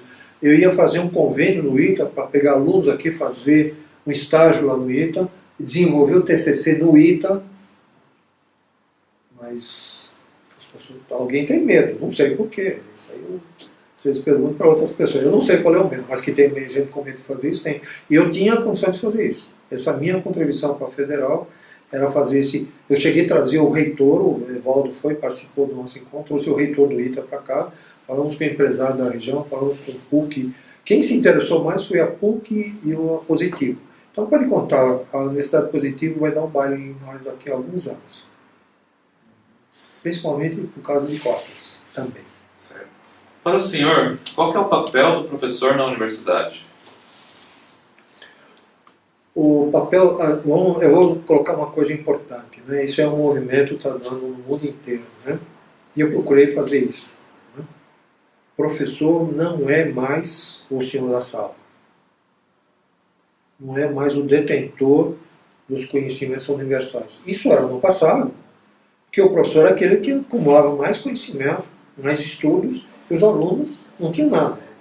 Desde a Revolução do Gutenberg, a Revolução da Educação, a primeira grande revolução aconteceu com a invenção da imprensa. Né? Então, o professor era o senhor ali, porque ele tinha todo o conhecimento, ele era dono do conhecimento, e as pessoas entravam com zero do conhecimento. Então, você tem que obedecer ao professor. Né? Os sistemas de punição até eram draconianos em alguns casos, mas, bom, saiu toda essa nossa geração que foi evoluindo. A partir de um momento, eu diria aí, com o começo do terceiro milênio, né, começa a ver o seguinte, as tecnologias de informação e de comunicação, assim como no passado, as navegações levaram a uma globalização, né, que a globalização começou em 1500, com as navegações, né, e todo mundo ficou integrado aí pelas comunicações marítimas, até era a comunicação de levar correio, né, era uma comunicação. Né, e com isso, aí mais recentemente, né, principalmente agora, no final do milênio passado, século passado para agora, a informação está disponível. Eu quando chego na sala de aula, tem aluno que seguramente sabe mais do que eu. Né, sobre um determinado assunto, outro ele sabe mais, outro eu sei mais. Ou seja, o professor já não é mais dono sozinho, exclusivo, não é mais monopolista. E eu vou dizer por que isso é importante, vocês guardarem nessa entrevista, se puderem colocar, enfatizar lá no trabalho de vocês. O mundo monopolista está despencando.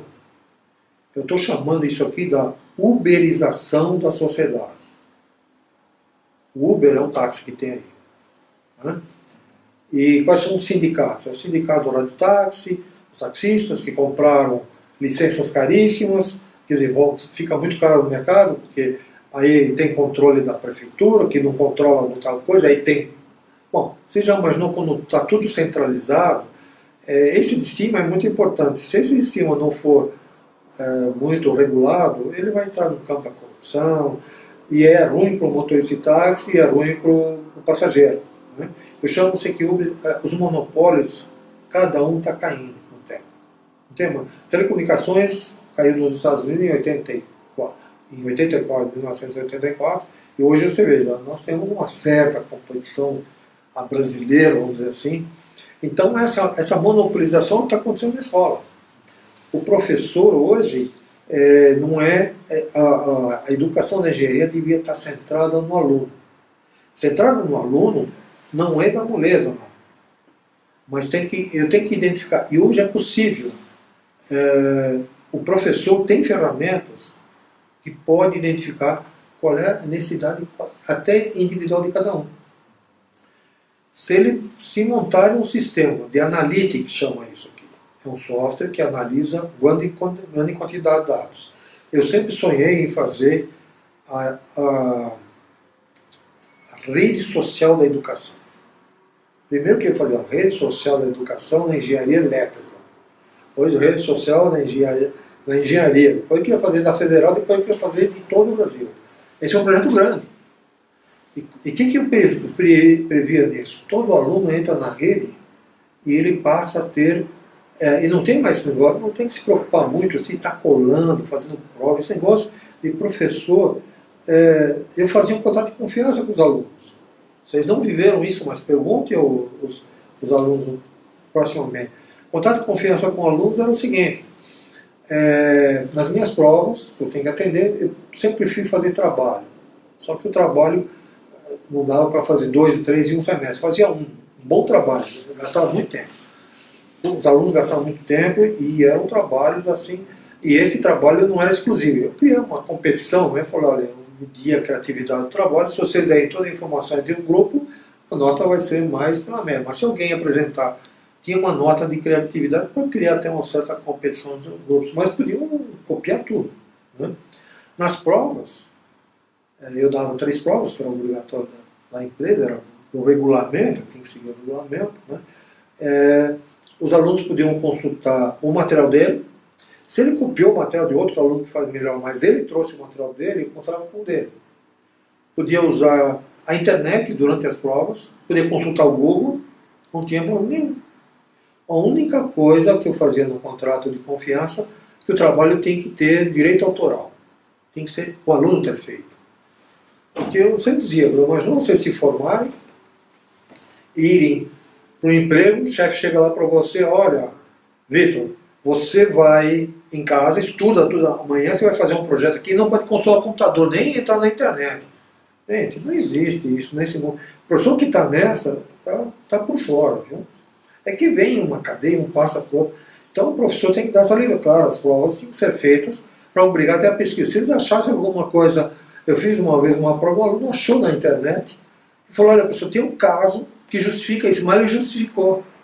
Bom, eu dei aquela nota mais uma graduação em cima, porque ele pesquisou, porque nós temos que ensinar vocês a pesquisarem, né? E o contrato de confiança, se quebrasse a confiança, já fizeram cola, já fizeram a rede social da cola na minha disciplina. A gente pega, eu peguei. Bom, e qual a punição desse aluno? Não expulsei da escola, não fiz nada, né? Mas simplesmente eles estão marcados, olha, eu só não tinha CPF dele, eu tinha um celular, o nome, então tem lá agora. Esquece de mim, eu não vou orientar trabalho para vocês, não vou levar para o Futurecom, que é o maior evento de telecomunicações, custa hoje R$5.000 para cada um participar, vocês iam de graça. Não vou levar e não vou indicar para emprego. E se outra tiver no emprego, não põe meu nome, que eu vou falar a verdade, que você é um cara não confiável.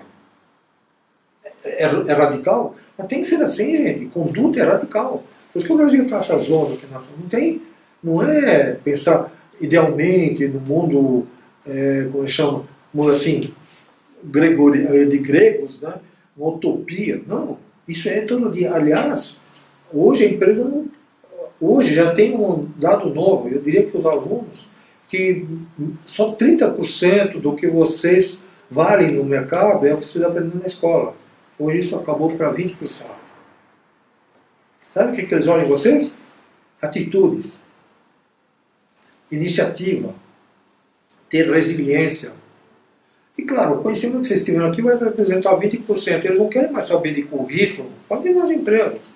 Não quero mais saber de curso, quero saber se vocês são confiáveis, porque vocês vão ter todas as informações na empresa, porque você não faça um jogo duplo contra a empresa, né? Tem que ter, claro, as empresas trabalham com o pé atrás, mas se eles não tiverem, se eles detectarem que vocês não são de confiança, que vocês são um esquema, e a empresa não tem no seu código de ética essa, você não entra na empresa. Empresa estrangeira nenhuma vocês entrariam aqui, porque todos eles têm código de ética, que você assina quando entra na empresa. Então confiança é um negócio importante, só que a gente não ensina isso aqui na escola. O professor tem que ensinar. Então, eu acho que a escola hoje peca porque ela está... Academicismo é ruim, a academia é boa, muito boa. Precisa da academia? Precisa.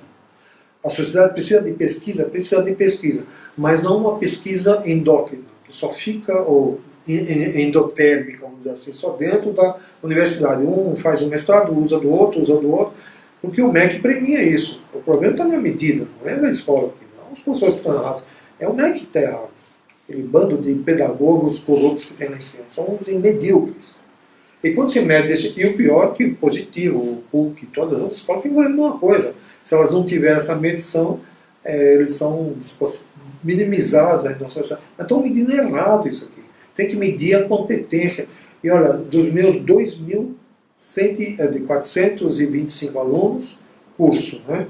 Isso aí deve dar mais ou menos 1.000 alunos, porque alguns tiveram a coragem de fazer 2 ou 3 vezes, né? O curso, acho que gostaram, mas enfim, acho que gostaram. Não vou fazer nenhuma apologia assim. Gostaram mesmo, porque quem voltou é porque gostou, né? 1.000 alunos. Eu não tenho 15 alunos que foram para a área da academia. Alguns foram depois. E hoje tem uma aluna minha, chamada Testoni, o sobrenome dela, ela é, deixa eu ver aqui, Vanessa Testoni. Leiam, procurem no Google uma entrevista que ela fez na revista que ela fez, Isto É.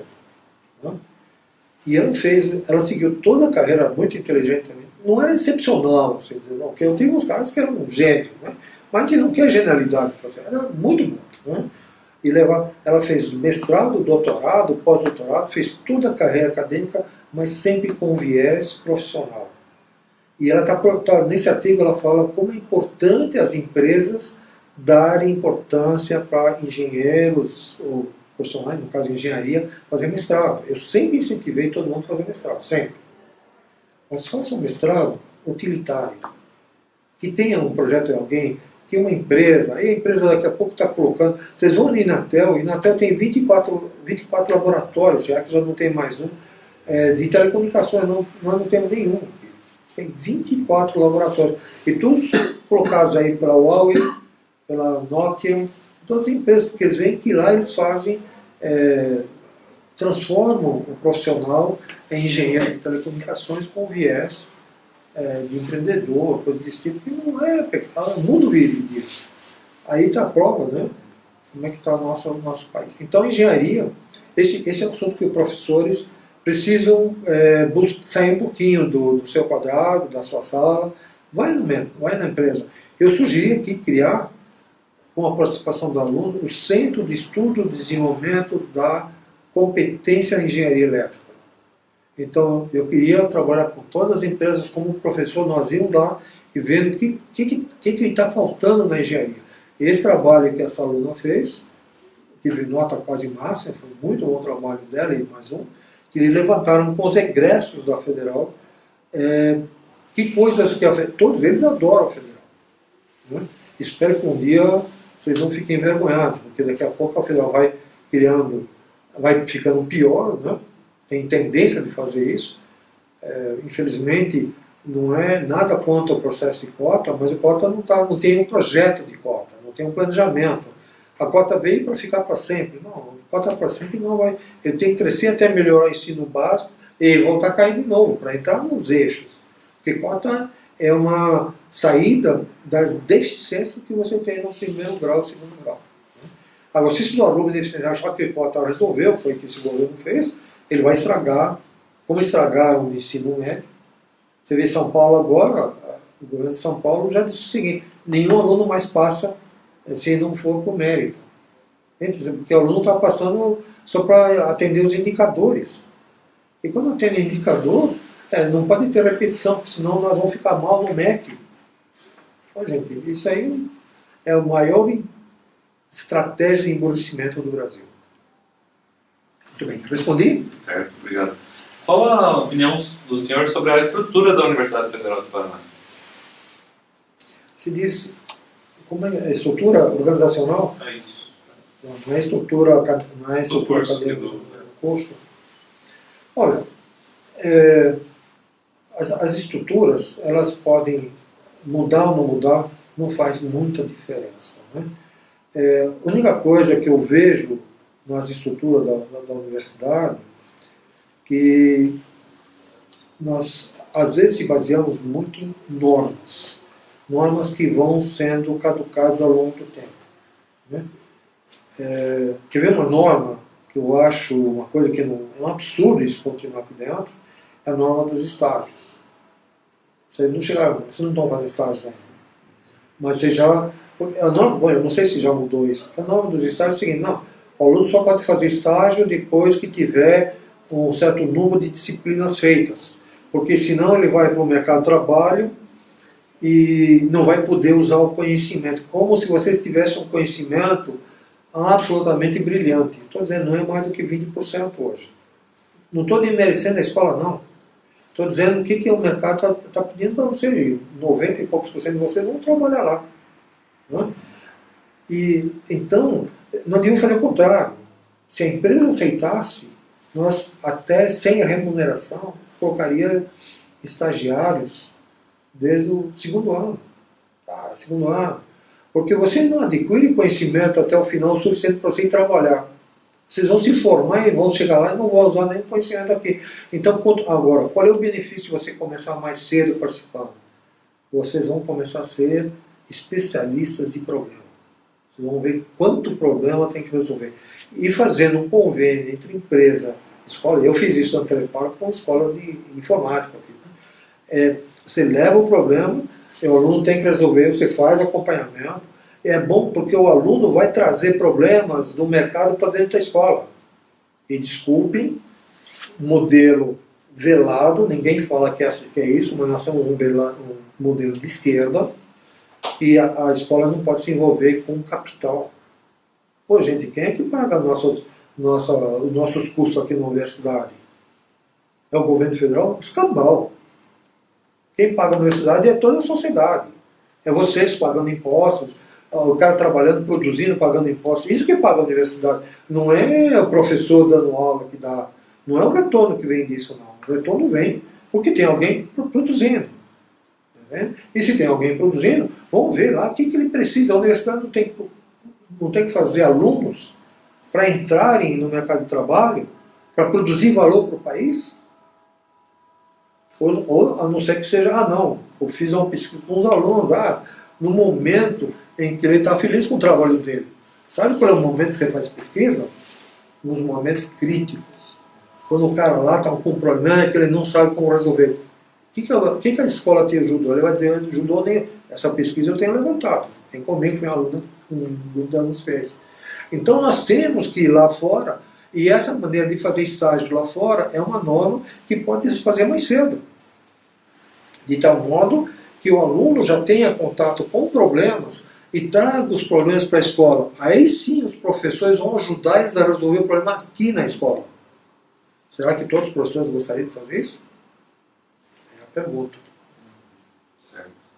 E o senhor, o que você acha que poderia ser feito para aproximar o mercado de trabalho do meio acadêmico?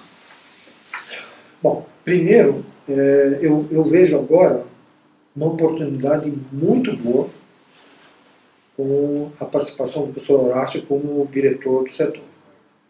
Ele vai estar fazendo agora em setembro, inclusive tem um aluno, vocês conhecem o aluno, acho que é Leonardo, que está envolvido aqui com o... Fala para ele entrar em contato comigo, vou deixar no celular com vocês. Né? Porque ele falou com o Horácio me pediu se pudesse trazer o Alexandre Garcia para fazer uma abertura de um evento que eles querem fazer. Eu acho que o evento é sensacional. Ele quer fazer um evento de todas as engenharias, não só elétrica. Elétrica, mecânica, florestal, química, enfim, todas as engenharias, e fazer uma espécie de Seatel da engenharia. Né? O professor Horácio, ele tem essas criatividades, mas eles não têm. Ele falou, o recurso de dinheiro até, falou, eu só não posso pagar o cachê dele, porque o cachê deles, mas eu ponho hotel, pago transporte, que isso eu consigo pagar. Mas eu tenho que saber quando que vai ser feito, eu sei que é em setembro, e posso ajudar até trazer palestrantes aqui, para mostrar que o mercado está caminhando, o mundo está caminhando, e nós não podemos ficar aqui, olha, por favor, esquece da gente aqui. Eu estou exagerando um pouquinho, né? Não quer dizer que os professores não tenham contato, eu tenho vários professores aí têm contatos aí fora, às vezes tem até, mesmo com dedicação exclusiva, tem alguns pescadores que querem mudar um pouco essa lei, né? Então essas burocracias que acontecem internas na universidade possivelmente travam. Aí estou dizendo dentro do próprio departamento, aí tem professor falar, não posso liberar, e quem fez estágio lá fora não vale aqui. Espera um pouquinho, o cara fez um estágio na França de 1 ano e traz o certificado que ele fez lá fora, pô, espera um pouquinho, eu acho que ele aprendeu um pouco mais lá do que aqui. E não aceita esse tipo, não. Isso eu acho que é um ponto cego em termos de normas que já deixaram, são caducas. Né? Então tem que trocar. Acho que aí eu respondi. Bom, essa parte do... Então, como é que vamos aproximar melhores? Nós que estamos tomando a iniciativa, porque as empresas aí fora, aqui, no nosso entorno, em Curitiba, não veem a gente como uma boa oportunidade. Porque algumas tentativas foram feitas, menos a Copel, né, que se sente assim mais próximo, tem o Lactec, mas não, nós temos que ter empresas do Brasil inteiro vendo o que a gente pode fazer. Claro, vai dar trabalho, bom, gente, a gente não faz 10.000 horas assim, sentado numa rede, tem que trabalhar. Né? E olha, sempre podem contar comigo, eu tenho contato isso lá pelo Futurecom, aproveitem contato, eu estou lá e tenho contato, depois o contato termina. Né? Eu acho que é excelente a oportunidade de fazer isso, e deveríamos convidar empresários para dar uma palestra aqui dentro, para dizer quais são as minhas necessidades. Por que eu escolho engenheiro de escola A ou escola B? Por que eu preciso, quais são os valores, quais são as competências que eu estou precisando no meu negócio? Porque eu tenho que trazer chinês aqui para ficar trabalhando no lugar dos engenheiros brasileiros.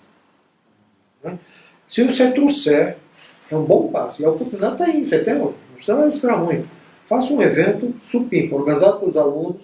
Os alunos, se precisarem, alguma outra empresa eu posso trazer. Agora, nós temos que dizer alguma coisa em conta. Qual é a utilidade dos caras virem dar uma palestra aqui? E olha, é muito fácil conseguir bons palestrantes para vir aqui, porque todo mundo tem uma ideia da universidade como uma coisa boa. É como uma volta às origens, uma retribuição do que ele estudou na engenharia, de um jeito ou outro. Ele quer contribuir com a universidade, porque ele sabe que a única saída para qualquer país do mundo é a educação. E o senhor tem alguma sugestão de melhoria para o departamento de engenharia elétrica? É isso. A primeira coisa é haver uma mudança de visão. Né? Tanto do ponto de vista do próprio curso, e da pós-graduação também, tem outros também, né? Agora eu sei que vai ter cotas para pós-graduação. Cota eu não quero nem discutir agora, né? Mas estou disponível. Mas a proposta que eu dou aqui é o seguinte. Primeiro, buscar as motivações, as competências que têm que ser feitas lá fora. E trazer para os cursos aqui de dentro. Precisa ser feito isso. Aí vai dizer, os cursos que estão dados são ruins? Não são ruins. Possivelmente eles estão mal alocados. Pode ser que a série não é aquela. Fala, não, porque tem pré-requisito, tem isso. Eu sei que tem pré-requisito, tem que olhar os pré-requisitos. Não estou fugindo disso, porque eu já fiz. Eu fiz uma vez um modelo completo para telecomunicações aqui. O professor Horácio era coordenador aí do curso. Eu deixei para ele depois, com aquela motivação, nós ficamos um dia reunidos, enquanto ele saía, porque sempre o Horácio é muito agitado, né? Eu fiz e ele gostei disso, acho que está aqui no saída. É uma visão sistêmica que eu tenho ainda. Trouxe aqui para o colegiado, trouxe aqui para o Pedroso, mas acho que o pessoal acha que eu tenho um viés empresarial. Essa é a minha vantagem, eu estou trazendo uma vantagem para a escola porque eu vivi os dois lados, então eu posso entender de um lado, posso entender do outro e posso aumentar essa interação. Porque o mercado lá fora é o cliente da universidade, eles que estão pagando e eles estão precisando de profissionais, e é futuro para vocês. Não tem por onde. Então, essa é a minha sugestão, sair desse nosso ambiente fechado, assim como o país teve no passado, fechado para a informática, foi o maior prejuízo que o país já teve, o país não pode ficar fechado, o país tem que se abrir para todos os conhecimentos de fora, e nós temos que abrir também, e aí certamente nós vamos receber recursos. Hoje você tem que depender de recursos do governo, com o governo pendurado aí, pedindo pinico aí para arranjar tostões para cá, vão cortar tudo da gente.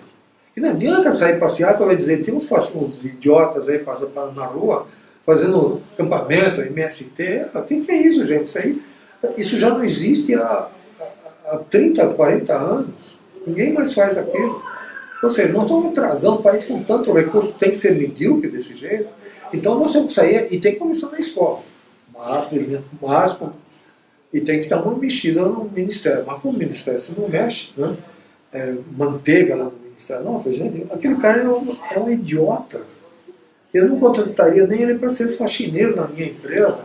E tão idiota que ele é. Claro, é muito esperto lá, ganhou dinheiro bastante. Isso é. Mas estou dizendo do ponto de vista profissional. Né? E quem foi o relator? Vocês já leram o Plano Nacional da Educação? Faça o seguinte, pegue uma paciência, entra na internet, está lá na internet. Eu li assim, claro, tem 3 que eu fiz leitura dinâmica e tem outros que eu fiz. Tem algumas coisas boas lá, mas foi feito pelo Vagnoni daqui do Paraná. O cara era para ser despedido no Banestado porque não trabalhava, não vinha nem no serviço. Entrou no sindicato, cresceu, ganhou eleições, o PT deu dinheiro para ele. Ele foi o relator do Plano Nacional de Educação, claro que não entende nada de educação. O máximo que ele fez, acho que ele pegou a opinião, definiu. Aquilo é uma coxa. O pessoal trabalhou para ele, mas ele não conseguiu dar nenhuma diretriz, ou seja, não tem nenhuma grande novidade, só diz que tem que ter mais dinheiro. Eu vou dizer uma heresia aqui. Não falta dinheiro para a educação. Não falta. Eu acho que tem até excesso. O que falta é uma boa gestão e, antes de gestão, um novo modelo educacional, considerando o que o mundo está vivendo hoje, que o mundo, nós estamos numa ascendente enorme, nós estamos, entre 2005 e 2025, nós estamos na máxima crescimento e mudanças que precisam. Vocês estão aqui, daqui 2, 3 anos, 5 anos, 10 anos, isso que a universidade tem que preparar vocês com antecedência. Então não falta dinheiro. Às vezes porque não tem, falta gestão. Só para o modelo atual já daria para melhorar. E o que falta é um bom modelo de educação. Aí quando você tem um modelo de educação, você vai fazer a gestão, para a participação da sociedade, isso vai ter uma mudança. Agora, como é uma mudança grande, então tem que começar pequeno. Então vamos começar aqui dentro, o departamento foi a minha sugestão.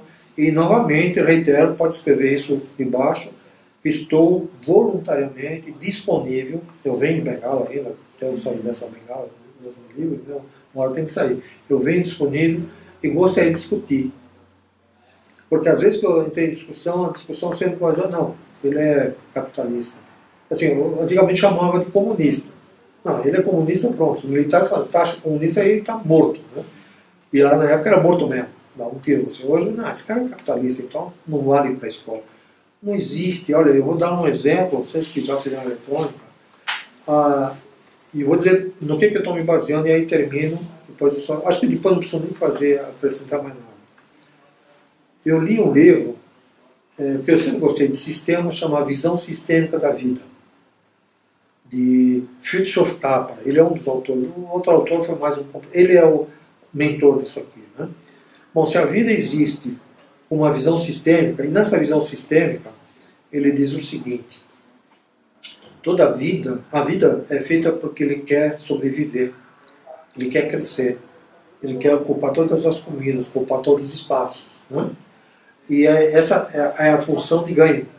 E aí eu vou fazer uma comparação com a eletrônica. Nós temos o amplificador operacional. Ele sempre quer dar o máximo de ganho possível. Se quiser ganho de 1000, tem. Só que se puder um sinal na entrada, um sinal de saída, ele não é. Você não garante o sinal de saída, ele pode ser mais alto, pode ser mais baixo, ele tem. Aí o que você faz nesse maldito amplificador operacional? Você pega a saída e realimenta ele na entrada. E você regula ele. E quando você regula, ele trabalha estável. E trabalha evolutivamente e trabalha bem. Mas precisa ter uma malha de regulação. A vida é só feita de malhas de regulamentação. E a melhor malha de regulamentação que vocês têm na nossa vida humana chama-se sistema de defesa. Nosso sistema de proteção de defesa. Ele é um sistema que aprende por si só. E quando vem um bicho, ou invade uma bactéria, o corpo todo se movimenta, tem um problema de artrose, todo o corpo se movimenta para proteger aquilo lá. Ou seja, toda a vida é feita com malhas de retroalimentação. Então, fazendo o nosso sistema hoje. O mundo capitalista, ele é um mundo que está na vontade de ganhar. Né? Agora, você pode ganhar de diversos jeitos. Você pode ganhar praticamente destruindo a natureza. Pode. Né? E quando você tem... Mas ele sempre ganha. Quem participa daquele bloco, tem vários blocos que ele ganha muito. Só que esse bloco, com o tempo, ele morre também, porque ele destrói seu próprio meio ambiente e deixa de existir. Então, é um tiro no pé em médio e longo prazo. Né? Hoje até em mais curto prazo. O que regula o capitalismo? Não tenho dúvida. É um socialismo inteligente. Não isso que está aí. Isso é um socialismo medíocre. Eu vou falar coisas piores. É idiota isso que eles fazem. Não, porque eu tenho que ser contra o capital. Escambau. O capital que está te fazendo você comer, todos os países que entraram nesse... Não, o Estado tem que entrar em falência. Só não entra Cuba, porque o Brasil vai lá, vai ajudar Cuba. A troca do quê? Tirando nossos empregos aqui, tirando nossa saúde, para dar para Cuba, só por uma ideologia idiota. Não existe. Aquilo vai mudar, Cuba acho que vai mudar mais rapidamente que o Brasil. Olha o que eu estou falando. Você pega uma Coreia do Norte, só gasta dinheiro para fazer bomba atômica, bomba não sei o quê, o povo vive miseravelmente. Isso é ser social, socialismo? Mas tem todo mundo um pouquinho. Tá bom. As pessoas não precisam ter demais. Então, quando você tem socialismo exacerbado e capitalismo exacerbado, nós estamos fora do ponto de equilíbrio. E vocês devem, não sei se já ouviram o diagrama de Roth-Lucas, é um diagrama de estabilidade, que é usado muito em eletrônica, né, em que você analisa como é que é a estabilidade, se o sistema é estável ou não.